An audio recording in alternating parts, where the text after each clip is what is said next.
How's it going, everyone? This is my hello and welcome back to Chrono Trigger. In the last video, we finished Marl's side quest. What? We found a rainbow shell, made weapons and cool items out of it, and in the meantime, Marl got to fix her relationship with her father. So, a few things to show off. Yeah, there's gonna be a new form for Specchio. The thing is, this form for Specchio, I think, is when you're level 40 up to, 98? So this is essentially the second to last form of Specchio, and as a result, he will kick your ass. So, like I said before, 98. Yes, your level can go up to 98, even though we don't seem like we're close to 98. Curious, right? So here's a few curious things about, well, this band of characters here. If you go to one of these characters and accept them into your party, you'll notice that their theme song will play. So Isla's theme song plays.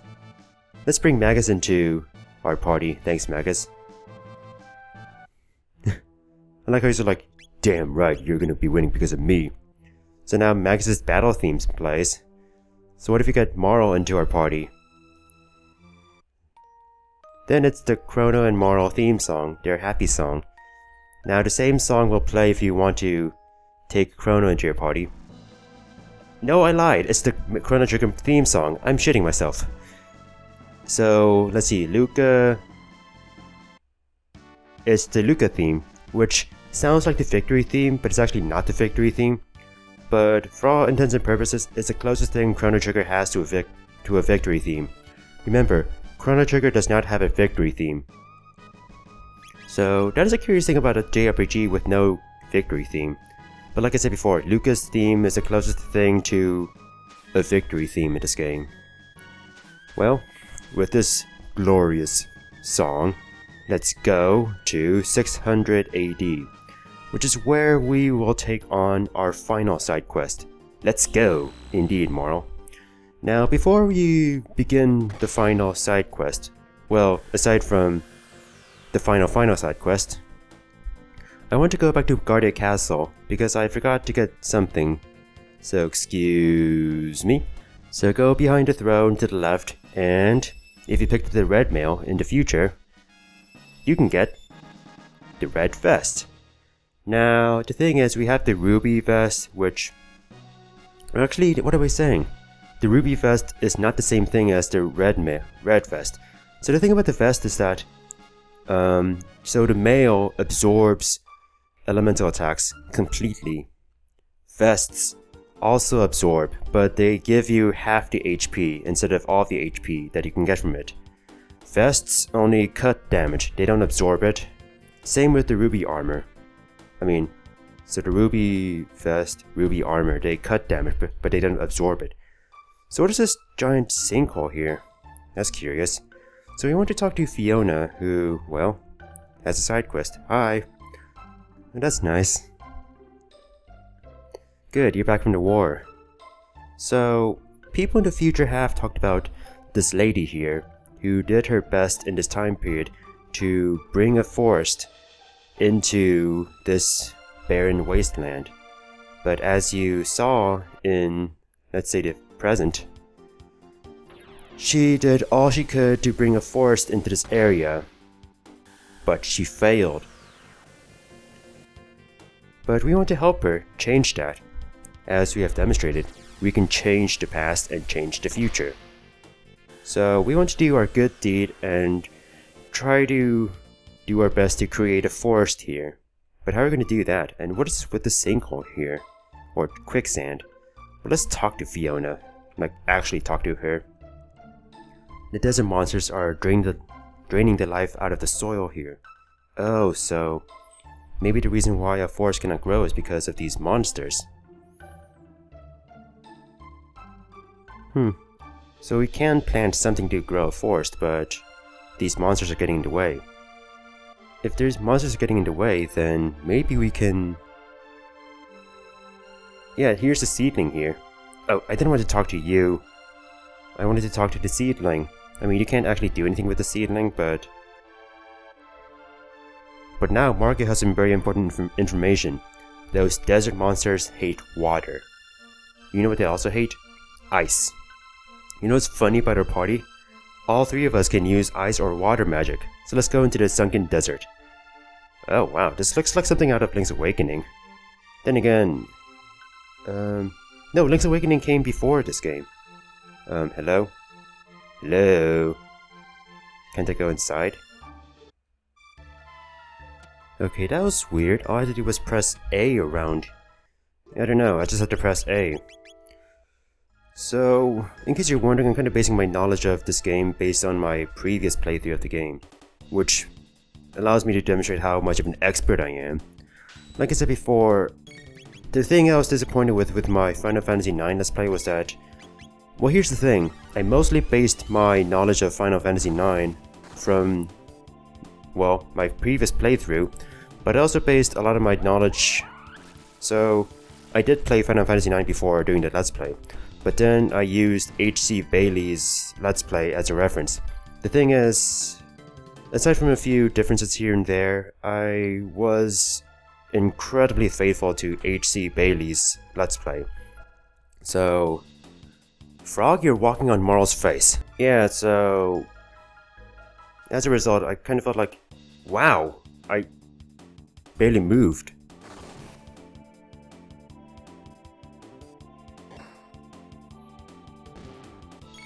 I guess I should talk about that little comment there. So all these enemies, as Marco said, hate water. Usually they have a high physical defense, but if they're hit with a water attack, water or ice, then their defense will go down. So that's why we want to use people like Marl, Frog, and Magus. As for why I'm bringing Luca into the team, well, mostly just for the sake of getting experience and tech points. Oh, what are you guys? You look cute. You like Mohavers or something? What kind of name is that? Well, let's see how you deal with death. Assuming that you don't die already. Jeez. Magus is just cleaning house. So... Jesus, there's a lot of enemies here. So, yeah. So as a result for Chrono Trigger, like I said before, I did want to be a bit more organic, as you may say. Aeon Suit? Didn't I buy a bunch of those back in the Kingdom of Seal? Oh my god, so many enemies. Whoa, that's a lot of them. So my initial plan is get all the treasure in this one room, and then proceed to go down. Because that's when you can continue with, well, doing interesting stuff. A full tonic, nice. What? This doesn't sound good. Lucas is walking in place. Oh my god, it's a... That looks a bit terrifying. Not gonna lie. Red Knight. He's behind his new desert.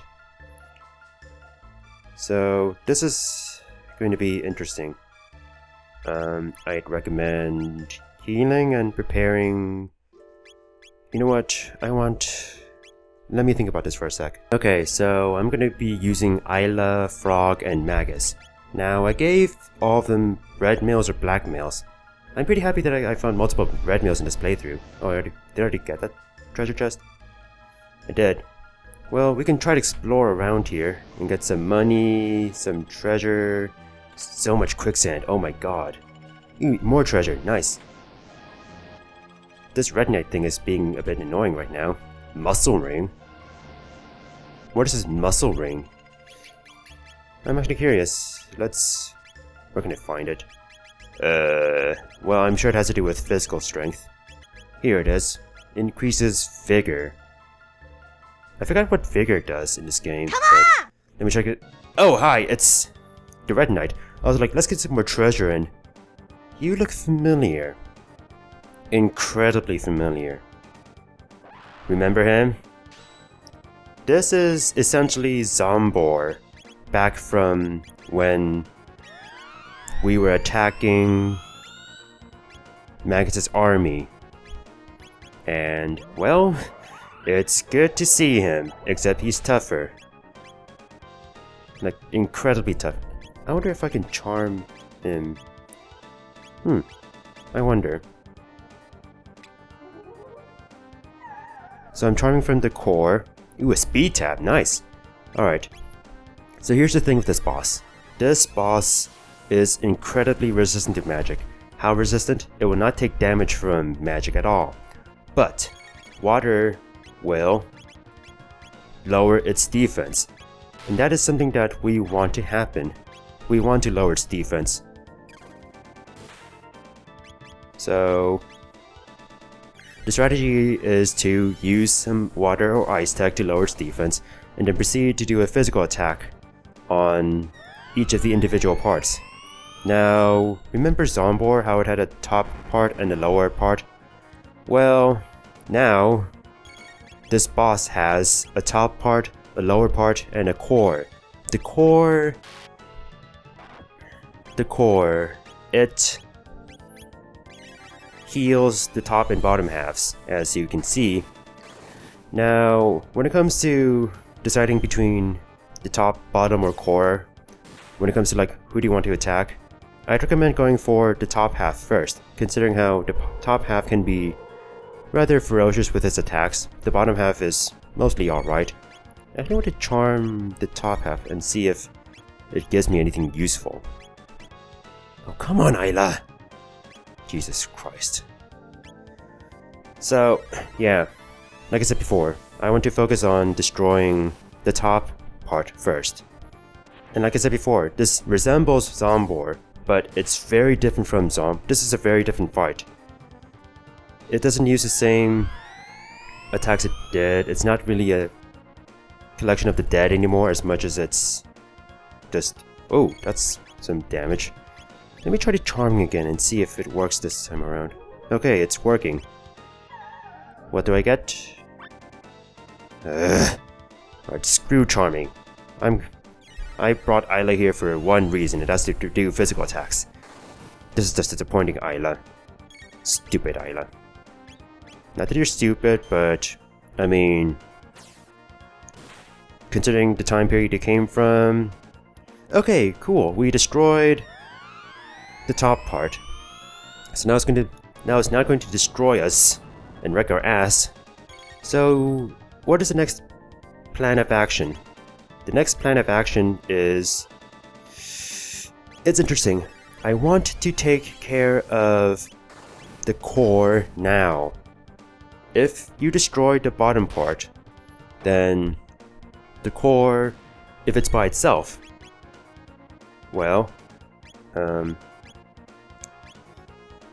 didn't realize that the core was already dead, but if the core is by itself, it will run away after a given number of turns. The thing is, now the bottom is by itself, and that's also not a desirable situation, because every time you hit the bottom part, if it's by itself, it will increase its defense. But the good thing about this scenario is that we can lower its defense whenever... We can lower its defense with a water or ice tech. So it's like this. Whenever you hit this bottom part with the physical attack, then... Can I throw it? I don't want to, no. Cat attack, why not? So it's like this. If you hit it with a physical attack, then its defense will go up. But if you hit it with an ice or water tech, then its defense will go back down. So it's a game of alternate between attacking and watering. So that's why you should think about how you should proceed with this boss. Is Magus gonna die? Jesus! That was just enough to kill him. Okay, that's annoying. Oops.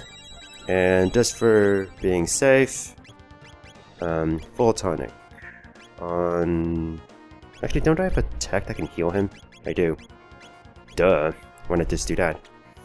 I didn't really pay too much attention to Magus. I mean, I did, but... Because I noticed that he was going after Magus a lot, and Magus did have low HP, but I was like, I'll take care of it later, we're not going to be threatened. Lo and behold, he destroyed Magus. Just like we did back in Magus' castle. Good times, right, Magus? That was a good, cool, epic fight. Anyway. So, that little Jesus moment aside, we still have control over the situation.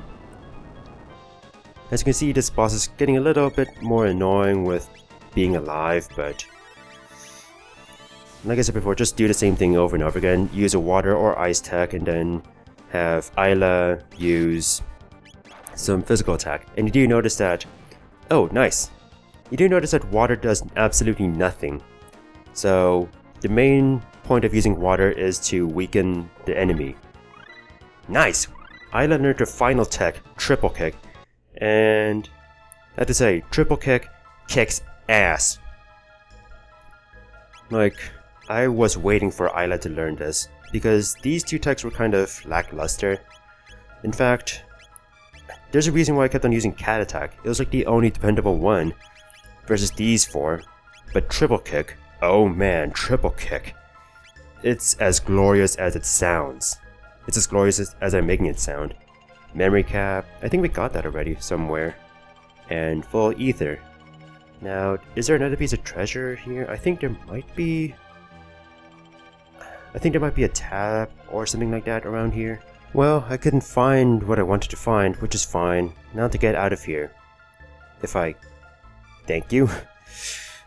Well, we're done here. It's kind of weird how this music... Oh, this is what I wanted to find. There we go, power tab, yay! Well, our business here is done. The sunken desert is eradicated of all monsters. Which means, Fiona, you can plant your desert. Come on! How do you feel about doing gardening for like the rest of your life? How many centuries? 4 centuries at the very most, right? Oh, Fiona. But at least you start a good cause. Like this forest will be made in your memory. Because you're such a virtuous person. Wait, what, Robo? What are you gonna do? Oh! Sure, she could use all the help she can get. And Robo will probably, as sad as it sounds, outlive Fiona. So... Robo can withstand waiting for 400 years after he finishes planting the forest. So go ahead, Robo. He's such a nice guy. He's so helpful. Oh my god, Robo. Hi! You've turned into a plow. That's so hilarious. Now, Robo has other forms while he's gardening the forest for Fiona. Yay. I'm so glad. Oh,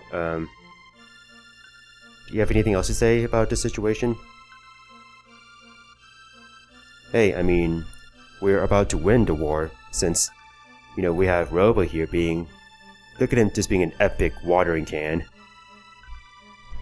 Anything else? What are you doing? No, what are you? Okay, what is that supposed to be? Are you like a scarecrow? Oh my god, Robo's a scarecrow. Jeez, that's weird. So yeah, those are Robo's 3 forms. So... we won't be able to see Robo until 1000 AD, since that's when he should be finished with planting this forest. Jeez, this turned into a forest! Wow! This is amazing! This is awesome! In fact, let's go to a place where we first heard about this side quest. There's a person who talked about the forest here. And now he's gonna say, Robo helped Fiona revive the forest. And Robo's in a shrine in the forest? What? But he's a please tell me that he's still working. You know what? How about this? We're going to recover Robo in this apparent shrine made in Fiona's memory. We're gonna get him back next video. And we shall enjoy the rewards of bringing more green into this world. So, yeah, we'll be taking a look at this forest next time on Chrono Trigger. Thank you all for watching, and goodbye.